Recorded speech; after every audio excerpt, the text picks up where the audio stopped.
Welcome to the PCN Capitol Preview. I'm Larry Casper.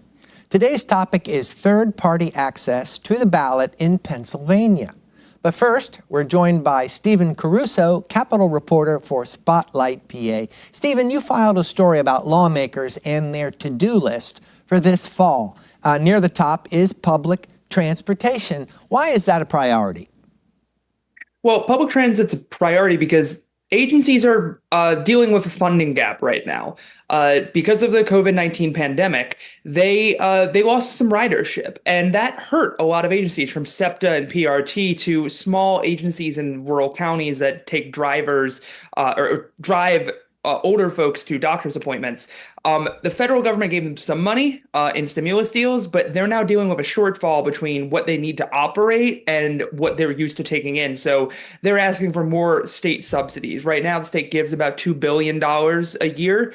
And Governor Josh Shapiro, backed by the transit agencies and House Democrats, have proposed boosting that by about $200 million and change more every year. So that's running some issues in the state Senate. But, I think that's an issue that Shapiro and House Democrats have really said is a top priority for them. And I think a lot of folks know it's needed because SEPTA is a big deal for Philadelphia's economy and the state overall. So I think that's sort of going to be driving some conversations this fall. Well, Stephen, for a moment, let's stick with the subject of SEPTA and just what specifically can they do with money that they get from the state?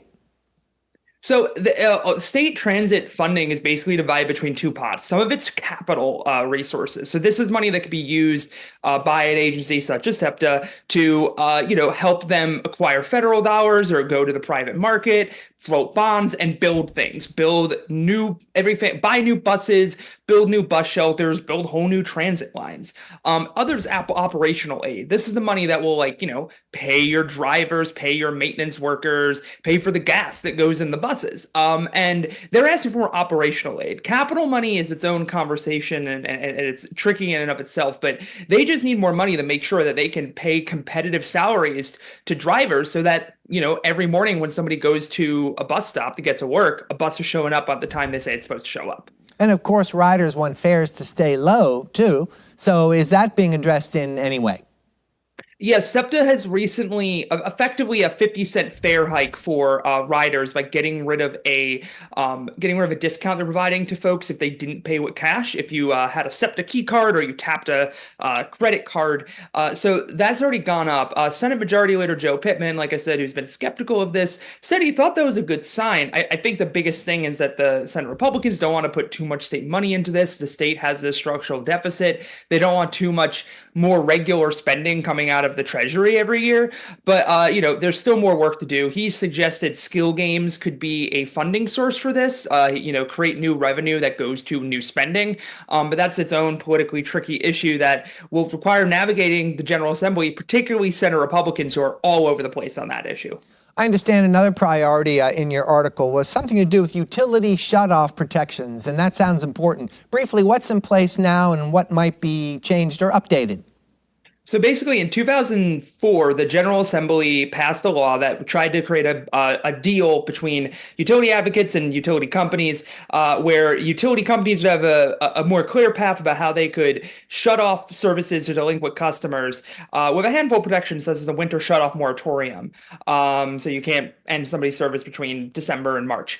And that has been in place now for the last 20 years. It needs to be reauthorized this year, though, and it's becoming basically utility advocates are saying the benefits to consumers are starting to outweigh the protections, and that the way the law is structured actually benefits companies because they can add extra fees on top. And just in this era of high utility prices, more and more people are falling behind on their utility bills. So they want to add extra things like maybe a summer shutoff moratorium, and giving extra time for people who have medical conditions that require them to have power to let them not have their power cut off if they fall behind on bills.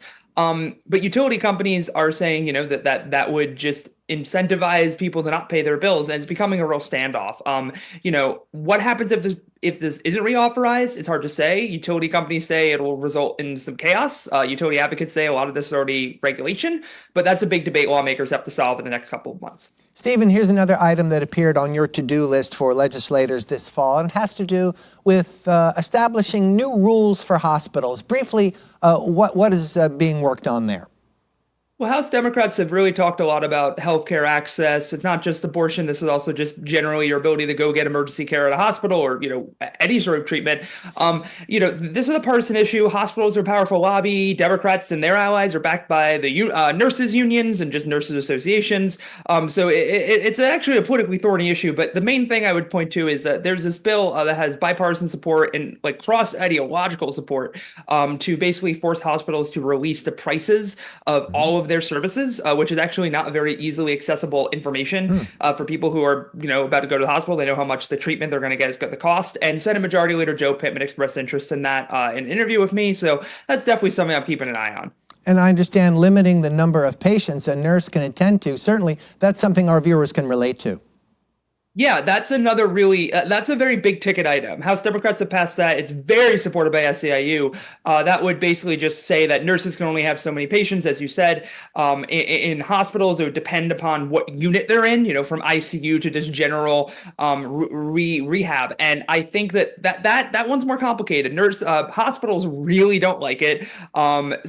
Pittman straight up wouldn't answer a question I directed to him on it and just pivoted to talk about transparency. So, that might have to wait for a different makeup of the General Assembly or just a different situation where there's more agreement. But, that is certainly a top priority for state Democrats and for their allies in the nursing trade. Thank you very much, Stephen Caruso of Spotlight, PA. Thanks for having me.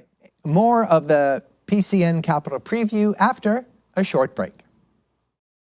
PCN has the races for U.S. Senate, Attorney General, Auditor General, Treasurer, and select U.S. congressional races. We bring the candidates to you with one-on-one interviews as well as debates and rallies. Tune in for the PCN Capitol Preview on the issues and Journalists Roundtable as they cover the election. For the most and the best Pennsylvania election coverage, stream free on PCN Select or watch on cable. PCN is politics and policy. Welcome back. Our guests today are all members of third political parties here in Pennsylvania. Gregory Deal, chair of the Libertarian Party, Jeremy Griffin, co-chair of the Green Party, and Bob Goodrich, chair of the Constitution Party. Getting on Pennsylvania's ballot can be a tough job for third political parties, gentlemen. But first, Bob, tell me about the principles of your party. What does the Constitution Party stand for? As the name implies, the Constitution Party, we believe that if we followed the Constitution as it was written, as we believe our founding fathers intended it to be followed, we'd solve many of our nation's problems today. As a general rule, we're conservative when it comes both to social issues as well as fiscal, financial issues. We welcome anybody to look at us and join us as a party. Okay, Jeremy, tell us about the Green Party and your principles. Yeah, so the Green Party is a third political party in the United States. Obviously, we're all about grassroots democracy, social justice. We're very clear on our environmental stances on climate change, and we're a party all for not making sure that we don't take any corporate money from any corporation, right? So, yeah. Greg, tell us about the ideals of the Libertarian Party. Sure. The Libertarian Party, we like to call ourselves the party of individual liberties and freedoms, right? We are all for protecting our civil rights. We have, with our freedom of association, freedom of speech, and our main goal is to I guess one of our main mottos is don't hurt people and don't take their stuff. We tend to believe that we should solve all of our problems before the government, and the government tends to muck things up. So as much individual freedom and liberty as we can, that's what we're looking for. Now, before you become a political party, my understanding is that you have to get approval from the Department of State. And briefly, any of you gentlemen, how does that work?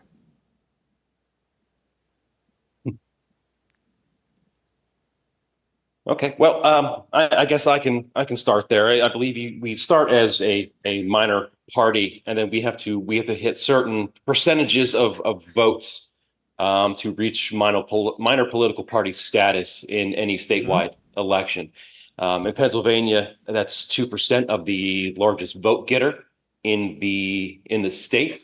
And that gives us minor political party status rather than a minor party status. So that that threshold is kind of tough to reach a lot of times, especially for third party candidates like ourselves. Luckily, the Libertarians, we were fortunate in 2022 to be able to do that. Bob, let me put this question to you. What kind of work has to be carried out in order to get a third-party candidate on the ballot? I think that there's two pieces to it. One has already been alluded to, grassroots effort, growing the party, number of people who know about the party, register with the party, vote along the party lines, or vote for party candidates. That is extensive because as a minor party or a minor political body, of course, we just don't have the structure, the people, the resources to do that. At the same time, there has to be a vision, if I can call it, working for long-term strategic goals to affect change years down the road. It requires a tremendous amount of effort, publicizing, educating people, sharing with people what's going on, grassroots effort. But again, you're working towards a bigger end. It's a tremendous amount of work. Gentlemen, you've already mentioned that there is a difference between being a minor party or a political body. So before we take our discussion any further, we better work on that distinction. Who can tell me about that? It's already been alluded to. And again, I have to be very careful. It's easy to use the improper terms. And here, I think it's important we talk about the proper terms. Again, there are a number of what I am going to call, in general terms, political parties, political entities that are trying to elect candidates, trying to affect change in the arena. The statute does recognize the major political parties, and then for the minor political parties and political bodies, as it already has been said, one has to reach a threshold of 2% to become a minor political body. And it becomes a challenge. I'm not certain if I answered the question completely. If someone else wants to jump in. Yeah, I can actually expound on that a little bit. So a minor political party actually will allow you to endorse your own candidates, and they have to be authorized by your board of directors or however your bylaws spell that out. A political body, anybody can say that they're running as a Libertarian or a Green or a Constitution Party member, and the political body itself doesn't have a whole lot of say other than to not do the endorsement. But having minor political party status allows you to actually officially endorse them and send that information to the state. So let's talk about a big task facing any candidate on the ballot, especially third parties. You have to go about collecting signatures, and you have to collect more signatures than any major party candidate, don't you? Yes. The threshold has been 2% of the popular vote. And if we go back to a number of years, around the 2016 timeframe or subsequent to the 2012 presidential election, 2% of the votes cast and 2% meant that a candidate at the statewide level needed 21,000 signatures. That is massive. It's large. It's huge. Requires a lot of time, energy, and resources. A lot of people working. There were some changes after that. Now, those changes took place before in time for the 2016 election. And for statewide candidates, it's now 2,000 signatures, 2,000 what I'm going to call good or valid or not questioned signatures. For other offices, and there's particularly local office, it still remains the 2% number of the votes cast or what the winner had received in the previous election. But still, it's a very cumbersome, difficult process to collect that number of signatures. It's a challenge. So the 2% rule, just so our viewers can keep in mind, only applies to certain offices, governor, U.S. Senate, row offices, right? I'm sorry. I want to make sure I answer the correct. The 2% rule we were just talking about only applies to certain offices. In this case, if you're running for governor, U.S. Senate, or row office, then this 2% rule, that's what I'm calling it, applies. Is that right, Bob? No, okay. For the governor, statewide offices, it is capped at 5,000. I'm sorry. Yes, 5,000 signatures for minor parties, minor political bodies, capped at 5,000. For the other offices, it's often a 2% number, and that would be county commissioner or township supervisor, state representative. So, Greg, tell us about it from the libertarian perspective. Just how difficult is it to collect all those signatures? Sure, it's challenging in that you take a look at the amount of volunteers that our state party has compared to what a county or a fairly large city has volunteers of Republicans or Democrats. That's kind of what we're working with a total membership of about 50,000 libertarians in Pennsylvania. We have about 1,000 people that are considered active members of our party, and there's about 50 people doing all the work to run that organization. And that effort to get 5,000 plus signatures. Now, we were lucky. We ended up getting 12,000, a little over 12,000 signatures for our statewide and federal candidates this year. But that took several months and a whole lot of, painstaking effort to make that happen. I'm talking, we've had people put in hundreds and hundreds of hours walking the streets and hitting fairs and everything like that to try to scrape and claw to get every signature that we could. Greg, if 5,000 signatures are required, I understand giving yourself a pad and going up to maybe 6,000, but why bother going all the way to 12,000? Because after all, there's extra work involved. Sure. Well, we have to face the potential of challenges on every single level as well. So if we don't have almost double at least, then we're letting our statewide candidates and our local candidates open to challenges from the Republicans and Democrats for signature correctness and everything like that. Doubling that is normally what we want to do to ensure that I like to say we're challenge proof, although we're not quite challenge proof. That does make it a lot easier for us to get on the ballot. Jeremy, what do you think of that strategy? Is it a good idea to go well beyond 5,000 signatures just for the sake of insurance? Yes, I think it's definitely a good strategy. We had a strategy to get about 10,000 signatures, and I think we got more than 10,000. So I'm very thankful. I'm very glad. But the petition process is actually a very important one. It gets people involved. It grows your base. But yes, there could be challenges from the opposition. The corporate parties are always going to do put resources to making sure third parties, especially the Greens, are not on the ballot. And this is very important to understand. We got to start to look at why that is. Why are third parties not getting on the ballot, and why are so many resources from the corporate parties? Why are so many resources allocated to making sure we're not on the ballot? So this is a big key, and this is what helps get people excited and grow the base. I got involved with the Green Party pretty much as a petitioner myself, and thank God for the volunteers in the third party movement. So yes. So, gentlemen, let's consider the digital environment we're in, and computers and smartphones, of course. Which makes me ask the question, what constitutes a signature anyway? Does it still have to be ink on paper? Yes. The answer is yes. Go ahead, Rick. Well, the answer is yes. So we use nomination papers. Individuals can collect in other counties besides the one that they're from, but in the nomination papers, you collect an individual's name, the individual signature, their house number, their street address, not a post office box, the borough or the township, the entity wherein they vote, as well as the date that they sign.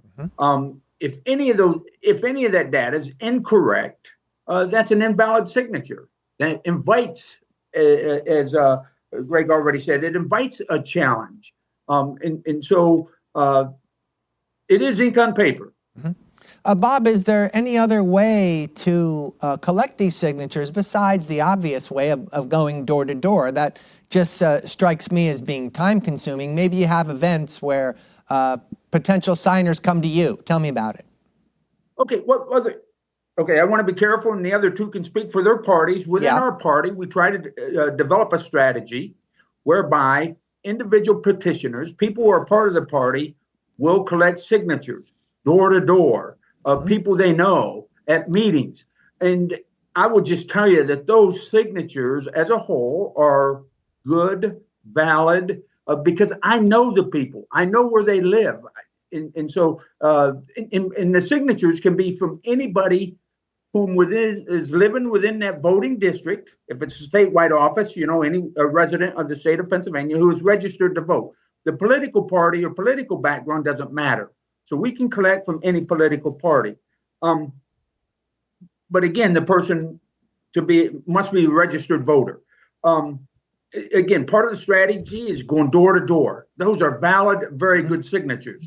As I think as Greg already mentioned, might have been Jeremy, both of them alluded to the fact of going well over the number that's required. To do so, we do use people that do gather and collect signatures. As a matter of course, I would dare say they do it frequently and do it well. They collect lots of signatures by going to inner city and where there's lots of numbers. Where I live, Tioga County, we're a rural area. And but anyway, so we have a mix, rural, urban. We have a mix, individual with people that as well as inner city where maybe people are going door to door. They just don't know people. It's all part of the strategy to get those numbers well over the top, so that we're not going to be challenged by just having a few signatures. Jeremy or Greg, you heard Bob use the word valid several times. It's important to have a valid signature. He said that he knows a lot of people that sign his petitions. So that makes me ask the question, what would make a signature invalid? Just simply volunteering data that is wrong, maybe an address, something like that? Sure, that's part of the biggest thing. And actually, I think Jeremy could probably talk to this a little bit more as well. But we've found a lot of people who will sign that at different places are not registered voters, that they don't put an apartment address if they're in apartments, something like that. Jeremy, any comment? Go ahead. I just wanted to say that we want to be clear that if a member of the working class, if a citizen of the United States is trying to write on one of these petitions, why are they already having to jump through hoops to make sure their signature is valid in the first place? That's the first thing we got to look at. So, the whole terminology, is this signature valid? You know what I mean? Well, is this person valid? So this is my question about it. But there's the stipulations are so small, and listen, the space they give you to write these names and streets are very small. Now, this is coming from me. I write big, and some of the names of the streets in Pennsylvania, Susquehanna Avenue. How you gonna fit that in a little box? You know what I mean? I'm by Susquehanna Avenue. How you gonna put that in this box? So and there's streets with bigger names. So we gotta really look into this, do we write the word street out? No one even told us about that. We were trying to figure out, do you write ST or do you write street? So these are the questions we have, and these are the questions that these are the little stipulations that could cause a signature to be invalid. Hey, Greg, would you pick up that thread that Jeremy just introduced? I mean, there are physical limitations to putting a signature on paper. This is very interesting. And then the result could be an invalid signature. Yeah, and not only that, but there's a place to put the township or the area that you're supposed to sign. And a lot of it, For example, I'm here in Western Pennsylvania, and my township is Jefferson Township, but I live technically in Butler. If I put Butler, I have an invalid signature. But I have to put the Jefferson Township in order for it to actually technically be valid. And then in addition to that, there are paper size requirements and signing the back requirements that if they are not done on You a mean the specific sheet of type paper legal itself? paper. The sheet of paper itself Yes, has to be certain dimensions. Correct. You cannot use letter. If you use letter size, all of your signatures on that are invalid. They have to be legal size, double on front and back. It sounds like you can learn some tough lessons when you have the wrong size paper. We have, yes, you're absolutely right. And real quick, back to Bob's point about going door to door. Something that the Libertarian Party uses quite well, actually, is our primary day. We actually send people out to voting locations, which actually guarantee that everybody who's walking out of that door are registered voters. So if that helps you guys, I hope that does. So.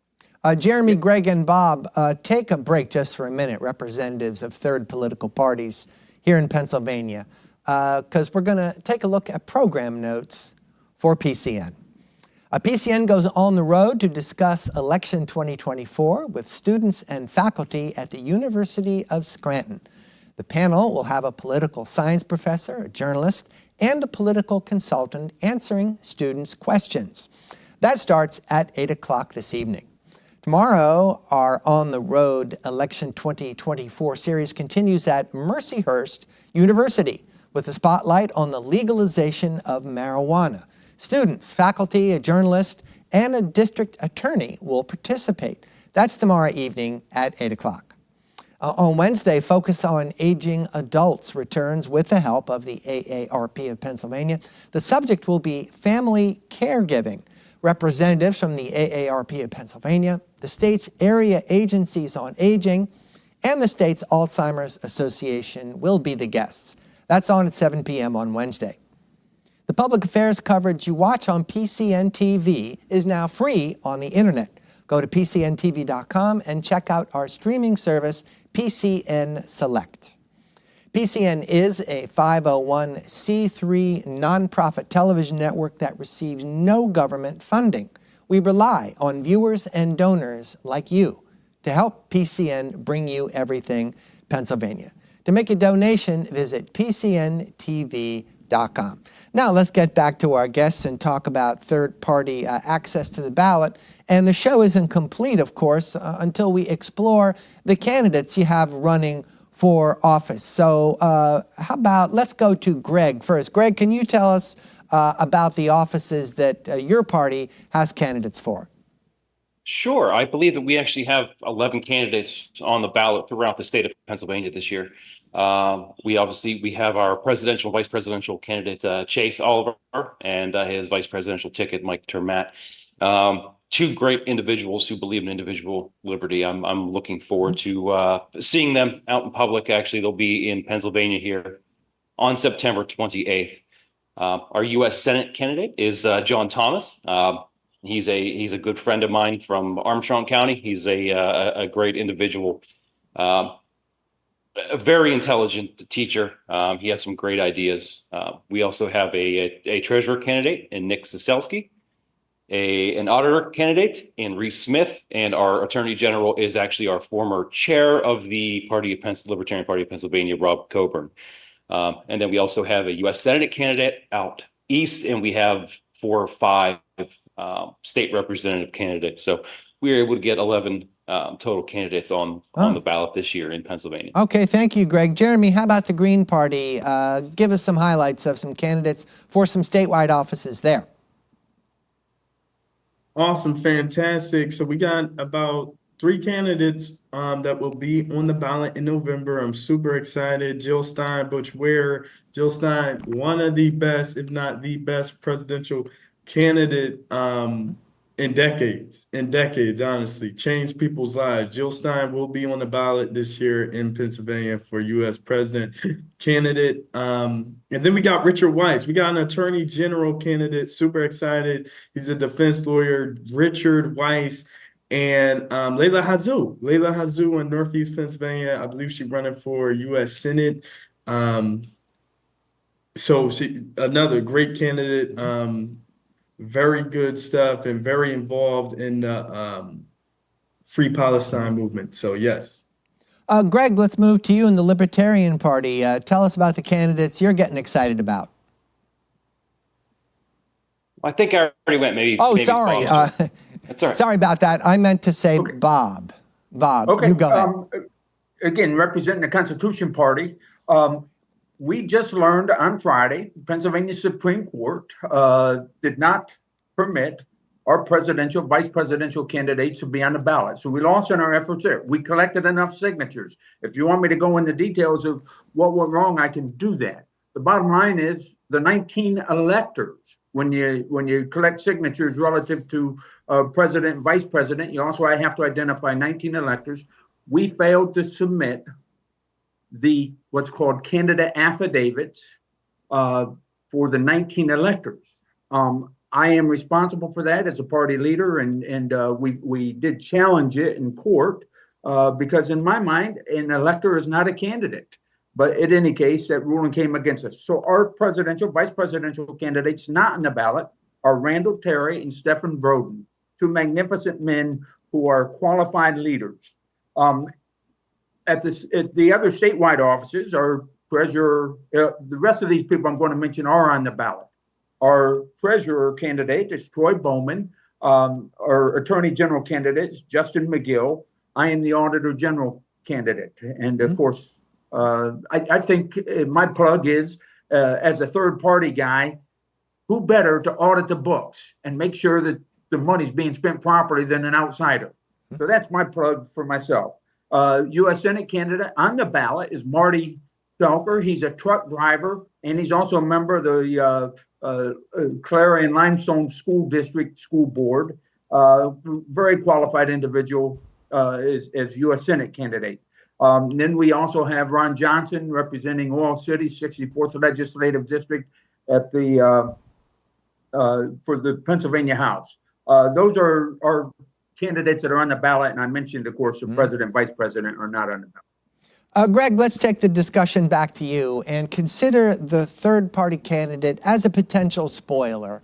In other words, why does a major party that clearly has the advantage in an election try to throw third-party candidates off the ballot anyway? Greg. Sure. Well, the third-party candidates nowadays, which is actually excellent, we have the ability to play spoiler. In 2020, the Libertarians nationwide and here in Pennsylvania actually covered the difference between the two main presidential candidates. So I know for a fact that both organizations try to reach out to us and try to get our votes and try to sway us one way or another. So trying to get us off the ballot would potentially help them with that percentage of swing that Pennsylvania may have. For example, if the Democrats were to take us off the ballot, they think that they might be able to get that 2%, which might push them over the edge here in Pennsylvania to take Pennsylvania. So, and I'm sure that all the political parties combined, closer to 3 or 4% would make a huge difference. Jeremy, what do you think? Same question. Why does a major party make this effort to get a third-party candidate off the ballot?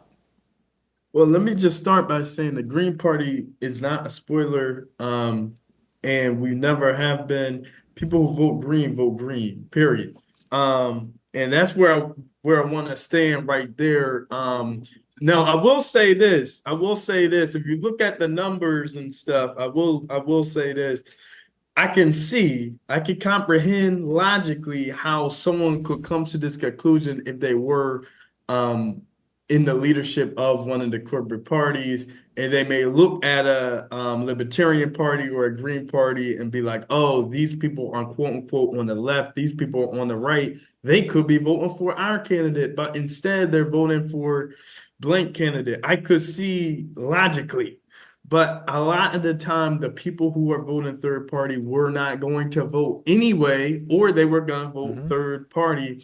And we're trying to make sure independents know that there are other people organized, and on the ballot, able to present a viable candidate. And I'm so glad that the Green Party have a few this year. And yeah, that's all I have to say about that whole spoiler thing. This comes out every election cycle, by the way. People been asking all these questions about spoilers. Why aren't these questions coming up every election cycle? We got to look into that too. So yeah. Jeremy, keep the floor for a minute and consider something Spotlight PA reported. They said the Green Party is often targeted by Democrats. Why do you suppose that is? Of course, it suggests there's some overlap in ideals, doesn't it? It does suggest that. Now, it does suggest that, and we do have to look at our current duopoly type of philosophy in American politics right now. There's a clear divide between right and a clear divide between left. That's how a lot of people view it. This was not always the case in American history. There was very viable third parties. There was a center. There was a far, far left that could get on the ballot. There was a far, far right that could get on the ballot. And we got to start looking at it from that stance. Okay, if I look at the entire political sphere of American history, is it truly everyone on the left is going to vote for the biggest candidate on the quote unquote left? And vice versa for the right. And I don't think that's a clear understanding of American politics. It's a good comprehension of where we're at today in most people's mindset. But everyone on the left will not be voting for Kamala. Everyone on the left will not be voting for Joe just because they're assumed to get the most votes. You know what I mean? So, you know, there's some clear lines between us and everyone else on the left and vice versa than with others, you know. So, Bob, let's apply a similar question to you and the Libertarian Party. Again, Spotlight PA reports that Libertarians are often targeted by Republicans. Again, that suggests some overlap in ideals. Do you agree with that? Okay, I'm with the Constitution Party, but we are targeted by the Republicans because of that, and I accept that. Sorry. It does happen. But to me, I'm with the Constitution Party. Right. And I believe in the ideals and the principles of the Constitution Party. But I think there's a bigger piece that's at stake here, and that is, do the American people have a choice? That's what third parties are about, giving the American people a choice. And with the effort to squelch third parties, not allow them on the ballot, the American people don't have a choice. And many times, A and B, there's no difference between A and B. It's the same, and it's the same. Jeremy used the term duopoly. Too often, they're one and the same, or they're too similar to make distinctions. We need third parties. We need to give the American people a choice. That's what our country's about, having freedom. And when you don't have a choice, you don't have freedom. Sorry, Greg, let me restate that question for your benefit. Yes, that was about libertarians are often targeted by Republicans. Again, this is according to Spotlight PA. Greg, address that, please. Sure. Well, general philosophy speaking, libertarians are closer economically to Republicans, being fiscally conservative, and we tend to be on social issues closer to the left. So that we're kind of split, although we don't consider ourselves either one or in the middle, really. But yeah, a lot of the economic issues we tend to be closer to the conservative values. So we do tend to get looked at more and talked to more and offered coalitions to help with certain things a little bit more with the Republicans than we do the Democrats. Bob, on behalf of the Constitution Party, what's the most important issue that you think voters ought to be thinking about come November?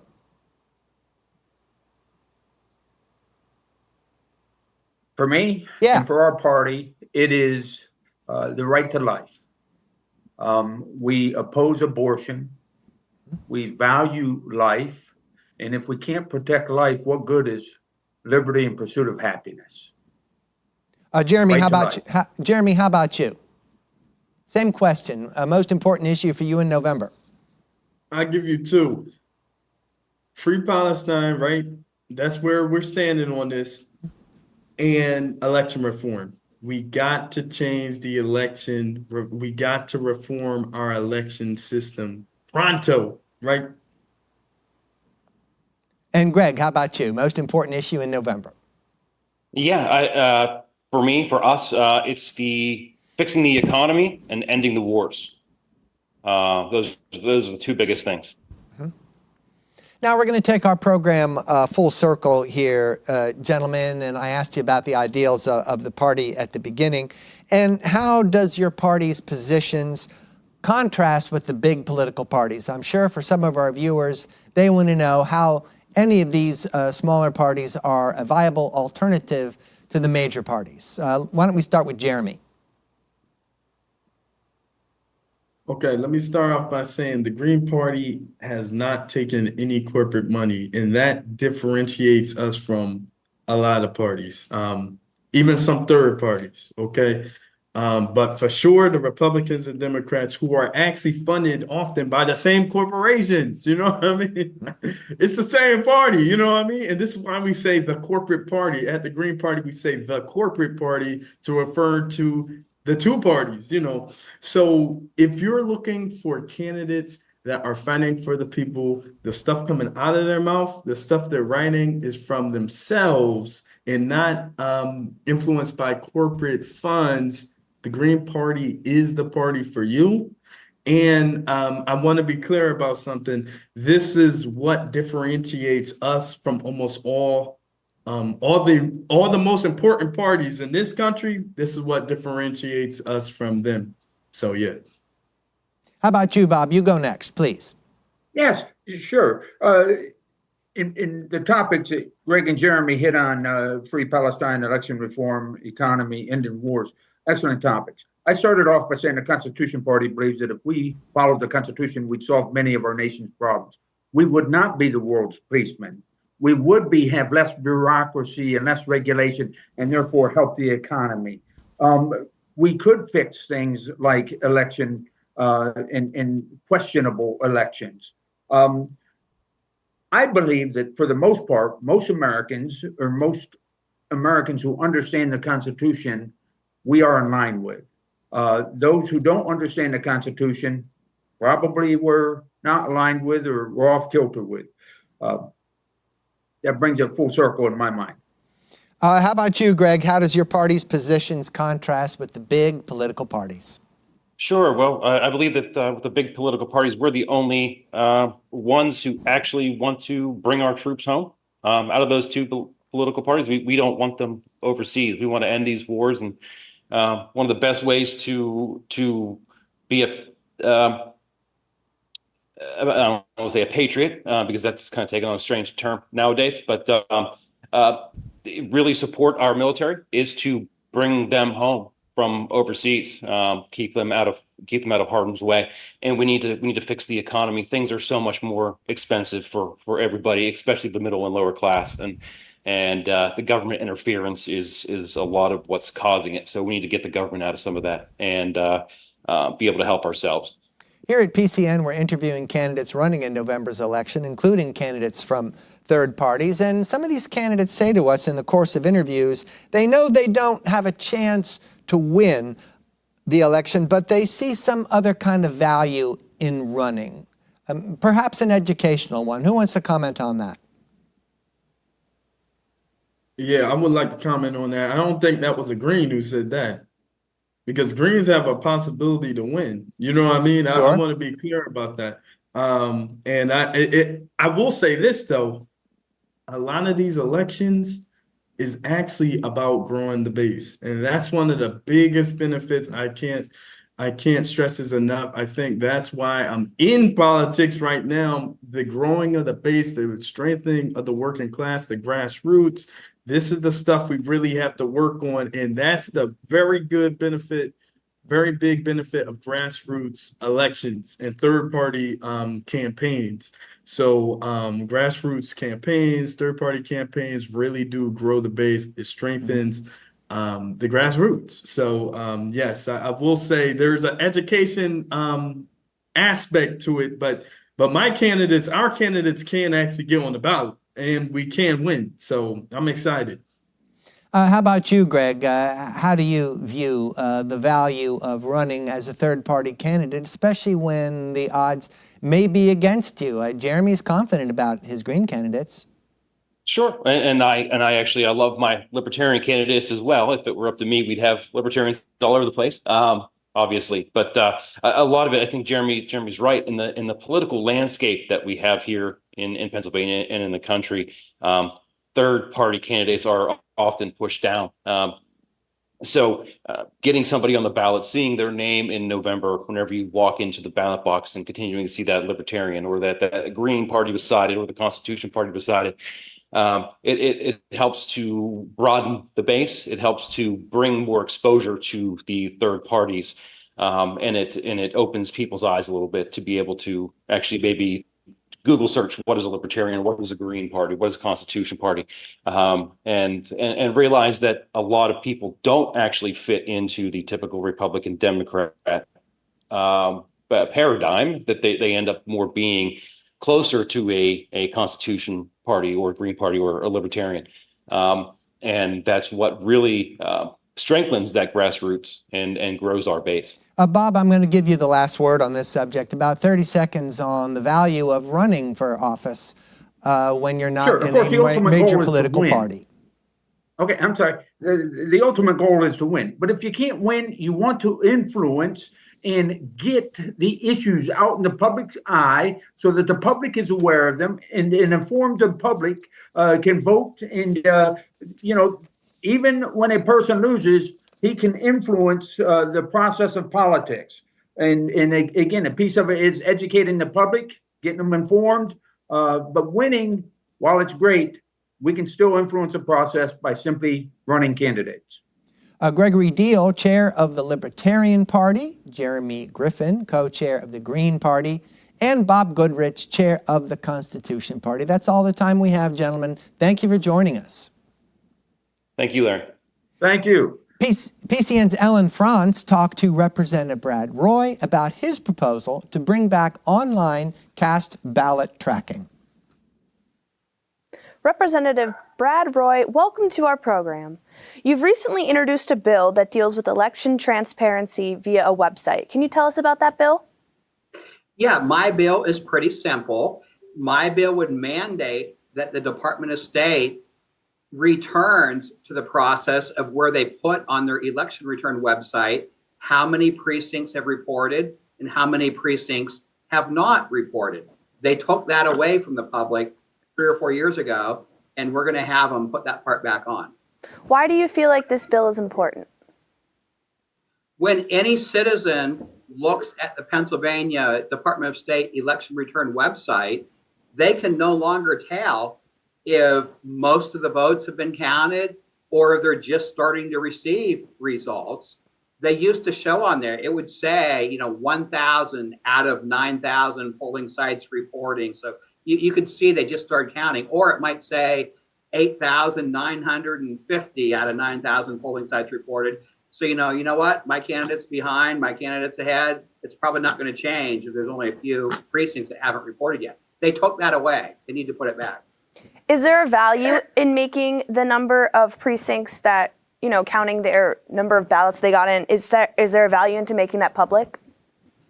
Absolutely, because anybody that goes to the Department of State election return website a couple months from now, the night of the election, if you could see, okay, one polling site reported, candidate A has this many votes, candidate B has that, if you follow through, okay, now there's 1,000 precincts that have reported, now there's 2,000, you can kind of follow the numbers along. But the way it is now, the last 3 or 4 years, you'll see these numbers, then suddenly the numbers change by a lot. It's like, what happened? Was there, so, and you need to know, is there one polling site that hasn't turned in yet, or is there still 1,000 polling sites to go?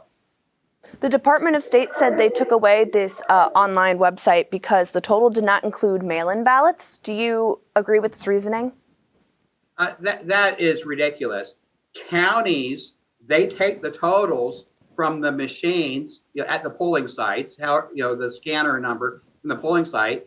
They add to that the people that vote by mail-in, and then they send that information to the state. That's how every county should be doing it. If 1,000 people, vote, well, it wouldn't be that big. If 100 people vote by mail-in for a certain precinct, and 400 people vote in person on election day, they add up all 500 of those votes and they send that to the Department of State. The Department of State now has a, quote, supplemental report that they publish online that tallies the number of both electronic and paper ballots. What is different about this supplemental report than the thing before that you would like to bring back? What should be brought back is transparency. I don't think the general public cares how many people voted at the precincts on election day and how many people voted by absentee, how many people voted by mail-in. What people care about is how many people that are registered at that precinct voted. So on election night, at all 67 counties, they should take the numbers from the polling site on election day, add to that the mail-in voting for that polling site, for that precinct, and send that in to the state. Those are the numbers the Department of State should be showing the public. There shouldn't need to be any kind of supplemental thing. Where is this bill in the legislature now? The bill has been introduced. It's in the state government committee right now. Most Republican bills are not running now because the Democrats have a majority. But as the Republicans gain the majority after this election for next year, early on, probably the first bill, I do want to run that out of state government and return that transparency just so voters can keep better track of the election results as they come in. What have your fellow House members said about your bill? Well, the people that I've spoken with, they all seem to agree. A lot of them can't believe the Department of State would take away that information. Now it seems like the trend is for more transparency, give the public access to more information. So to have the Department of State take away information that had always been there before, it just doesn't make any sense. Representative Brad Roy, thank you for your time. Well, thank you. Thanks to Ellen Frantz. Before we leave you, a reminder to join us tomorrow on Capitol Preview when we turn our focus to election 2024. Sam Chen of the Liddell Group and Mike Manzo of Triad Strategies will be our guests. That's tomorrow morning at 9 o'clock. I'm Larry Casper. Thanks for watching.